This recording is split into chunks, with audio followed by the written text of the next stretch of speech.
The sun began to set behind the mountains, bathing the forest in golden and orange tones. The air was warm, but in a strange way. Laura, a young mother of two puppies, walked along the path, enjoying the tranquility of the moment. Her two small dogs, Rio and Luna, ran happily between the trees, barking and chasing each other. She watched them with affection, thinking how fortunate she was to have them in her life. However, something wasn't right. A distant crack, like a whisper of fire, broke the silence. At first, she thought it was just her imagination, but soon the smell of smoke began to fill the air. When she looked toward the horizon, she saw a column of black smoke rising into the sky. A shiver ran through her body. The forest was on fire. Panic the puppies, who had been playing carelessly, began to grow restless. Rio approached Laura, nervously looking at the smoke rising. Luna, the smaller one, barked non-stop, as if she could sense the danger approaching. Laura tried to calm herself, but fear took hold of her. "We have to get out of here," she thought, tightening the leash of the puppies with one hand and starting to walk quickly. Each step brought her closer to imminent danger, but she couldn't let panic take over. She was alone with the two puppies in the middle of a burning forest. Escape, Laura ran, trying to find a way out. As she ventured deeper into the forest, the flames began to surround her. The heat was unbearable, and the sound of the fire consuming the trees filled the air. The fire advanced quickly, driven by the wind. Rio and Luna ran behind her, but the heat and smoke were affecting them. Luna began to pant and stopped, looking at her mother with fearful eyes. Laura paused for a moment, her heart pounding. She couldn't let her puppies fall behind. Desperation, the mother tried to keep running, but the terrain became more dangerous. Twigs and dry leaves cracked under her feet, and the air grew thick and difficult to breathe. With each step, the fire got closer, and Laura felt her strength beginning to wane. How was she going to save her puppies? "Come on, Rio." "Luna," she shouted, calling them, but fear clouded her mind and heart. Her only desire was to escape the fire, but the forest seemed like a maze with no way out. Chapter 5. The strength of a mother. In that moment, Laura remembered her grandmother's words. A mother always finds strength when she needs it most. She closed her eyes for a moment, took a deep breath, and tried to calm herself. She couldn't lose hope. She couldn't give up. She looked at her puppies, who were looking at her with trust, though fearful. With renewed determination, she knelt beside them. "Come on, guys. We need to find a safe place." "We'll make it together," she murmured. The puppies looked at her and began walking beside her, more calmly. An unexpected encounter. As they moved forward, an orange glow illuminated the path. Suddenly, a figure appeared from the shadows. It was a tall man, wearing a black cloak that shielded him from the smoke.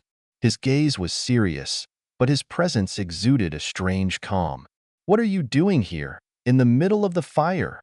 he asked, his deep voice resonating in the air. "I'm trying to escape, save my puppies," Laura replied, breathless. The man nodded slowly. "I can help you, but you must trust me." The stranger led them down a hidden path, where the flames couldn't reach them. Laura wasn't sure if she should trust him, but her instinct told her to follow. The man, whose name was Elias, guided them to a cave deep in the forest, a safe haven where the fire didn't reach. "Stay here for now," Elias said, gesturing to the inside. "The fire will pass, but for now, you need to rest." Laura felt relief as she saw her puppies were safe. They huddled together, surrounded by darkness and cold, while the echo of the fire still reverberated in the air. Elias's secret. Laura was exhausted, but the safe haven Elias had found for her and the puppies provided a much-needed respite. They were in the cave, a mysterious place surrounded by damp rocks and deep shadows that stretched as the flames of the forest slowly faded. Although the immediate danger had passed, Laura's mind was racing, trying to understand what had happened and what she would do next. Elias didn't speak much, but there was something in his gaze that conveyed an unsettling calm. His deep, serene eyes seemed to reflect years of wisdom, and perhaps pain as well. The figure of the man remained a mystery. Why had he helped her? What did he know about the forest that she didn't? The young mother looked at the puppies, who were curled up beside her. Rio, the bigger of the two, rested calmly next to her, but Luna couldn't stop looking toward the cave entrance, as if something troubled her. Laura gently stroked her fur, seeking comfort in her presence. Suddenly, Elias approached the entrance of the cave, where the light from the flames no longer reached. With a gesture, Elias invited Laura to follow him. "Come," he said softly. "It's time to talk." A chill ran down Laura's spine as she stood and walked toward him. What did Elias know that she didn't? The man seemed to know the forest in a way that defied all logic. She had spent much of her life in these lands, yet she had never felt anything like what she felt now. Elias led her to a small corner of the cave, where the walls were covered with strange inscriptions, etched into stones that appeared ancient.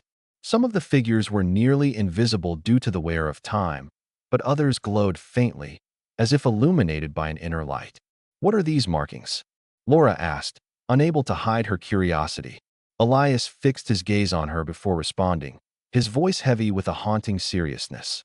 "This forest has a history that few know. Most see the beauty of its trees and creatures, but they don't know the secrets it keeps inside. What happened today is not just a natural disaster. The fire is a manifestation, and you, Laura, have been chosen to understand it." Laura frowned, confused. "Chosen? Why? What does this have to do with my puppies and me?" Elias sighed deeply, as if his words carried an unbearable weight. Many years ago, the forest was different. It was a place of balance, where the elements coexisted harmoniously. But something changed. Someone broke that balance, and fire became an uncontrollable force, a reminder that nature should never be challenged. Laura felt she didn't fully understand, but the intensity of Elias's words enveloped her. The puppies, uneasy, got up and began sniffing the air, as if they sensed something Laura couldn't see. "But the worst is yet to come, Laura. The fire wasn't just an accident. It's directed, controlled by an ancient entity seeking vengeance. And if you don't do something, the entire forest will be consumed." A shiver ran through her body. An ancient entity? Vengeance? The situation seemed even more serious than she had imagined. "What must I do? How can I stop this?" Laura asked, her stomach in knots. Elias looked at her with a mix of compassion and sadness. "It's not something you can stop with sheer will alone. You need to understand the power that lies in this place, something only those with a special connection to nature can see. And you, Laura, have that connection." Laura blinked, surprised. "Me? How do you know that?" Elias walked to one of the etched stones, touching the markings with his fingertips as if he recognized them. "Your lineage is tied to this forest. Your ancestors knew its secrets and lived in harmony with it. But something was forgotten over time, and only you can restore that balance. You must seek the source of this chaos, deep within the forest, where no one dares to go. There, you will find what you need." A heavy silence filled the cave. Laura gazed at the inscriptions, trying to process what she had just heard. The puppies were restless but stayed by her side, as if they too knew the decisive moment was approaching. "And if I don't succeed, what will happen?" she asked, her voice laced with worry. Elias looked at her seriously. "Then the fire will consume everything we know. But if you restore the balance, not only will you save your puppies, but the entire forest. And perhaps you will redeem those who once broke this balance." Laura swallowed, knowing that what she was about to embark on was not just an adventure, but a mission that would change everything she had ever believed. "Then how do I begin?" she asked, her determination renewed.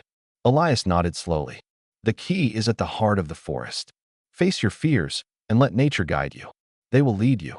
With those words, Elias stepped away, leaving her with the puppies and the realization that her life, and theirs, would never be the same.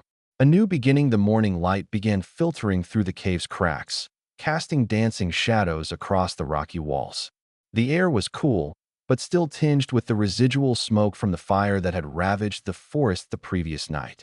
Laura slowly rose as her eyes adjusted to the soft light flooding the refuge. Beside her, the puppies, Rio and Luna, woke from their restless sleep. Both were alert, as though they too felt that the danger wasn't over, but they trusted their mother. Laura looked toward the entrance of the cave. In the distance, on the horizon, she could see the remnants of the fire. The flames had long since died down, but the landscape had changed. The forest, once vibrant and green, now showed signs of devastation. Fallen trees, scorched earth covered in ash. Despite that, the place wasn't entirely dead.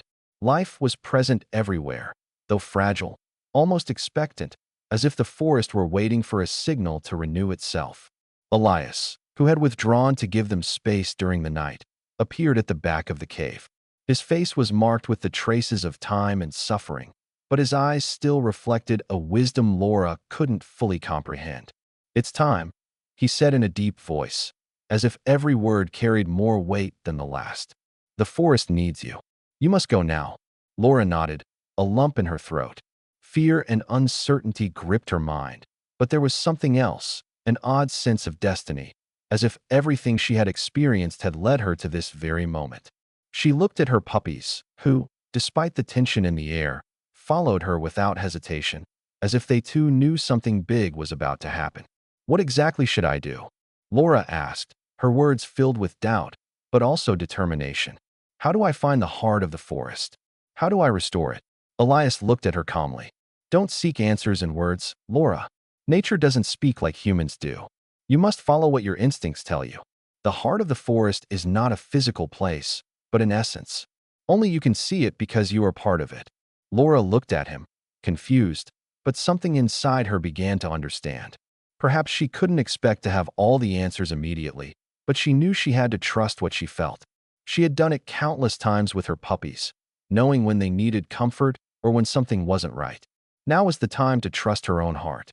With a final glance at Elias, who nodded silently, Laura stepped into the forest with Ryo and Luna by her side. The sun was rising, tinting the burned leaves with shades of pink and orange. As they walked, the air felt heavy, as if the forest were holding its breath. She couldn't stop thinking about what Elias had said about balance and the vengeance of the ancient entity. Who or what was this force that had caused so much destruction? And more importantly, which part of her lineage could help her restore the forest's harmony? As they progressed, the puppies were uneasy, but they kept pace. Luna, as usual, ran back and forth, but Ryo stayed close to his mother, as if he felt the same burden she carried. Every time Laura stopped, the puppies sniffed the air, searching for something she couldn't see. The path was uncertain. There were no clear trails, just the wild, untamed nature of the forest. But Laura didn't let the uncertainty stop her. She remembered what Elias had said. The heart of the forest was something that couldn't be seen with the eyes, but understood with the heart. That kept her moving, guided by an inner strength telling her there was no turning back. After a while, the forest began to change again. Though the trees were burned and the plants withered, some areas were beginning to show signs of life. Tiny green shoots peeked through the ashes, and some animals, like birds and squirrels, began to appear. Recovering from the chaos, it was as if the forest was fighting to heal. Suddenly, Ryo stopped and began barking fiercely. Luna joined him, and Laura, sensing their growing agitation, approached them. The puppies were staring at a small clearing where the ground seemed to vibrate slightly. Something was there, something she couldn't see but felt with palpable intensity. She approached slowly, her steps cautious, as the air around her seemed to thicken. And then she saw it. Before her, in the center of the clearing, stood a gigantic tree. It was unlike the others, though the fire had touched it. Its roots remained strong, and its trunk was marked with strange inscriptions that glowed faintly. This tree wasn't just old and wise. It radiated an energy that Laura couldn't ignore. It was the heart of the forest. She approached the tree reverently, and the puppies sat by her side, as if they understood the significance of the moment. Laura placed her hands on the trunk, feeling a vibration coursing through her body. She closed her eyes, and for a moment, she could feel something within her awaken. The forest was recognizing her. She was a part of it, and it was a part of her. A whisper, soft but clear, reached her mind. It wasn't a human voice, but a murmur that seemed to emanate from the earth itself. "You will restore the balance, but not without sacrifices. The forest has chosen you, Laura." Her heart raced. She knew what she had to do, but the question still lingered in her mind. Was she willing to sacrifice whatever it took? Ryo and Luna, always by her side, approached the tree. Their eyes shone with a strange light, as if they understood the gravity of the moment. Laura took a deep breath and, without hesitation, placed both hands on the trunk. A torrent of energy enveloped her, and her vision blurred. What followed were fleeting images: the ancient roots of the forest, the struggles of her ancestors, the origin of the fire, and finally, the essence of the natural balance. In that instant, Laura understood that only she could restore order, but the process wouldn't be simple. The sacrifice it required meant leaving behind part of herself, something she deeply cherished. When she removed her hands from the tree, the forest seemed quieter, as if it had recognized her decision. The puppies looked at her with eyes full of trust, as if they knew the journey wasn't over, but that there was now a clear purpose. Laura turned toward the horizon. The forest still needed to heal, but she no longer feared. She was ready to face whatever came next because she knew the journey toward restoring balance had just begun.